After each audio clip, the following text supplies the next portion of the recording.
இவங்களுக்கு வெளிநாட்டிலிருந்து பணம் வருகிறது என்று. எங்களுக்கு எந்த நாட்டிலிருந்தும் பணம் வரவில்லை. எங்களுக்கு சுகத்தை தந்த இயேசுதான். யாரும் எங்களுக்கு உதவி செய்யவில்லை. எங்களுக்கு உதவி செய்கிறவர் கர்த்தர் ஒருவர் தான். மீண்டும் சொல்லுகிறேன், இந்த இயேசுவினிடத்தில் வாருங்கள். இதே போல இந்த நற்செய்தி இந்த இடத்தில் இனி அறிவிக்கப்படுமா என்று தெரியவில்லை.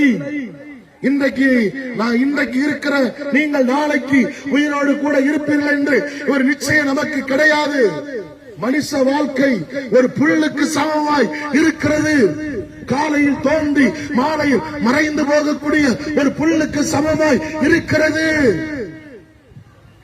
உன்னை வேணா நீ மரித்து போனால் உன்னை நினைத்து உன் குடும்பத்தார் 2 நாள் அழுவார்கள். வேண்டுமென்றால் 1 மாசம் நினைப்பார்கள். அதற்கு பிறகு உன்னை நினை